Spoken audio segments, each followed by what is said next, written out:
बिस्मिल्लाहिर्रहमानिर्रहीम। अस्सलामु अलैकुम वरहमतुल्लाहि वबरकातुहू। तो मेरे प्यारे हजरात, अल्लाह के रहम करम से आप सभी अच्छे होंगे और जो भी मैं आपको मेरे वीडियो पे आए हो उन सभी भाइयों को मैं दिल से खुशामदीद करता हूँ। और दोस्तों, एक गुजारिश आपसे ये करना चाहता हूँ, मेरे वीडियो में जो भी कोई फ़ोटो, इमेज, वीडियो कुछ भी है, ये मेरे वाक़े से कोई ताल्लुक़ नहीं रखते, तो ये इस पे तवज्जो ज़रूर कर लेना मेरे प्यारे दोस्तों। और दीन इस्लाम की बातें पूरी सुना करो। तो आपको बता दे, जनाब लुकमान नबी थे या हकीम? बस मेरे चैनल को सब्सक्राइब, लाइक और शेयर जरूर कर देना मेरे प्यारे दोस्तों। और अच्छी बातें सुनने के लिए अपना थोड़ा सा टाइम वक्त जाया किया करो मेरे हजरात, क्योंकि आपको पता लग जाएगा। तो सबसे पहले हम इनके वतन की बात करते हैं, ये कहाँ से थे। तो दोस्तों, बाज़ तो तवारीख में मिलता है कि आप मिस्र और सूडान के लोगों में स्याह रंग के गुलाम थे, यानी कि वो काले हबशी थे। बावजूद यह है कि उनका चेहरा खूबसूरत नहीं था, लेकिन रोशन दिल और मुस्फा रूह की मालिक थे। तो दोस्तों, बाद हजरात ने उन्हें कौम आद और समूद की एक फराद और यमन का बादशाह करार दिया है। तो दोस्तों, ये तारीखों में जो लिखा हुआ है, मगर जो कुछ पर यकीन की ज़्यादा तरवियात से जाहिर होता है वो है कि आप जशा के रहने वाले एक स्याह फाम गुलाम थे, यानी कि हबशी थे, जो बाद में आज़ाद कर दिए गए थे और जनाब दाऊद के हम असर थे। उनका वतन नोबा था, जो कि मिस्र के जनूब और सूडान के शमाल के वाक़े है, मगर मैदान वारेला मौजूद नामा उकबा में रहते थे। तो दोस्तों, तारीख कदीम में लुकमान नाम की एक और शख्सियत का पता चलता है, जो आद सानी कौम समूद में एक नेक बादशाह होकर गुजरा है और खालिस अरब नजाद है। तो दोस्तों, अबिन जुरैर, अबिन कसेर और सहलेश जैसे मौरखीन की राय है यह है कि मशहूर लुकमान अफ्रीकी अल नस्ल था, यानी कि वो मशहूर जो अफ्रीका काले हबशी की नस्ल में से थे और अरब में एक गुलाम की हैसियत से आया था। चुनाचा ये लोग उनके नसबनामा को यूं बयान करते हैं कि और कहते हैं कि वो सूडान के नोबी कबीले से थे और पशा और पश्ता कद, भारी बदन, यानी कि मजबूत, बहुत लंबे चौड़े स्याह रंग के थे, होंठ मोटे मोटे थे और दोस्तों पैर भद्दे थे, मगर निहायत नेक, आबिद, जाहिद, साहिब हिकमत और दाना थे। अल्लाह ने उनको हिकमत से हिस्सा व आफर अता किया था। और बाद ये भी कहते हैं कि वो हजरत दाऊद अलैहिस्सलाम के ज़माने में अहदा कजावत पर मामूर हो गए थे। तो दोस्तों, ये आपको बता दें, तो यही हम आप इससे बात करना चाहते हैं। तो जनाब लुकमान नबी थे या हकीम थे? तो आइए चलते हैं, हम बात में पूरा आपको समझाएंगे। हजरत लुकमान का नाम कुरान मजीद की सूरा लुकमान की 2 आयत में आया है। क्या आप पैगंबर थे या सिर्फ एक दाना और साहब हिकमत इंसान थे? तो यह सोचने की बात है मेरे प्यारे हजरात। कुरान करीम में उसकी कोई वजाहत नहीं मिलती, ताहम उसका लब वल्हजा उस बात की तरफ निशानदेही कर रहा है कि वो पैगंबर नहीं थे मेरे दोस्तों, जैसा कि अक्सर मौरखीन ने उसकी तायदीद की है। लेकिन बाज़ हजरात जैसे अकरमा, असदी और शाबी वगैरह उनकी नबुवत के कायल हैं मेरे दोस्तों।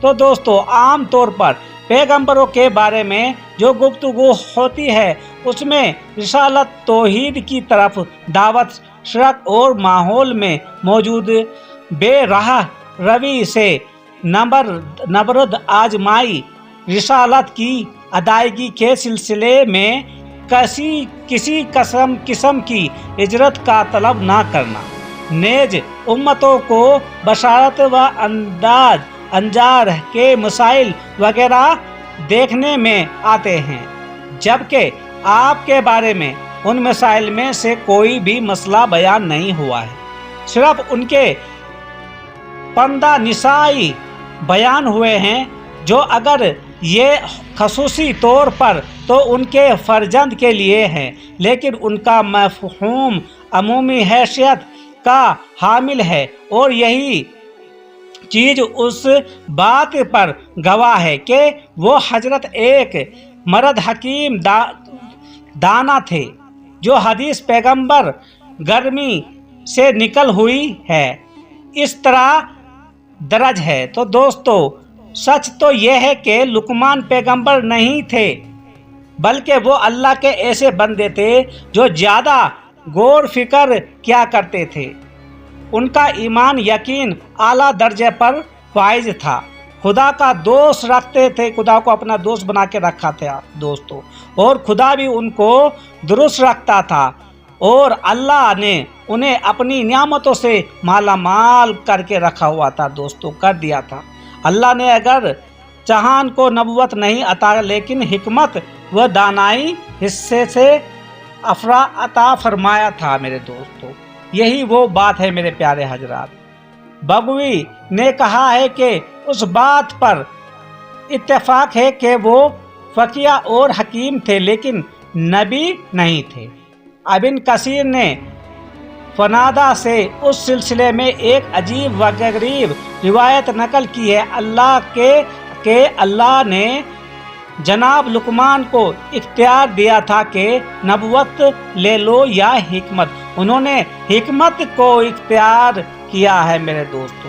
بعض دوسری روایت میں ہے کہ ان کو نبوت کا اختیار دیا گیا تھا۔ انہوں نے عرض کیا، اگر قبول کرنے کا حکم ہو تو سر آنکھوں پر، ورنہ مجھے معاف فرمائے۔ تو میرے دوستو، یہ جو حضرت لقمان حکیم تھے، یعنی کہ دانا تھے بہت بڑے، اور بہت اللہ نے انہیں اتنا کچھ عطا فرمایا تھا کہ پوچھو مت میرے دوستو۔ تو یہاں سے ہمیں پتہ چلتا ہے کہ حضرت لقمان حکیم وہ پیغمبر نہیں تھے میرے پیارے حضرات۔ ایک بار ان کو حضرت جبرائیل علیہ السلام بھی آئے، یعنی کہ اللہ کے حکم سے ان کے پاس آئے۔ وہ سوئے ہوئے تھے کسی پیڑ کے نیچے، اور انہیں بولا خواب میں کہ تم کو نبوت چاہیے کیا حکمت چاہیے؟ تو انہوں نے خواب میں عرض کیا کہ مجھے حکمت چاہیے، اور پھر حضرت جبرائیل علیہ السلام وہاں سے چلے گئے۔ اور جب وہ اٹھے تو دیکھا ان کی بہت ہی ذہنی، جو بہت ہی رفتار ہو گئی تھی ان کے ذہن کی میرے دوستو۔ ایسی کوئی چیز نہ تھی میرے پیارے دوستو، کوئی بھی دوا ایسی نہ تھی، کیونکہ وہ اتنے بڑے دانائے تھے، وہ فیصلے بھی بڑے بڑے کرتے تھے۔ کوئی بھی اس علاقے میں فیصلہ کرنا ہو وہ تو حضرت لقمان حکیم کے پاس آتے تھے میرے پیارے حضرات۔ تو اللہ تعالیٰ نے انہیں ایسی چیزوں سے عطا فرمایا تھا کہ پوچھو مت میرے دوستو۔ کوئی دنیا کی ایسی جڑی بوٹی نہ تھی میرے دوستو جس سے وہ بات نہ کر پاتے تھے۔ یہ ان کا اللہ تعالیٰ نے معاوضہ دیا تھا، لیکن وہ پیغمبر نہیں تھے میرے دوستو۔ انہوں نے ٹھکرا دی تھی پیغمبری میرے پیارے دوستو، اور وہ بہت ہی زیادہ دانا اور حکیم تھے دوستو، وہ حکمت والے تھے میرے پیارے حضرات۔ تو یہ آپ کو سمجھ میں آ گیا ہوگا میرے پیارے حضرات۔ اگر آپ کو پتہ ہوتا تو پتہ ہوگا، تو پلیز اگر ہوتا پہلے سے ہی پتہ تھا تو پلیز میرے کو کومنٹ میں ضرور بتانا کہ ہمیں پتہ تھا۔ اور دوستو، بس یہی چاہتے ہیں ہم آپ کو اچھی باتیں بتائیں اپنے دین اسلام کی، اور اللہ تعالیٰ ہم سب کو نیک اعمال کرنے کی بھی توفیق عطا فرمائے۔ اور دوستو، اللہ تعالیٰ ہم سب پہ رحم فرمائے، آمین ثم آمین۔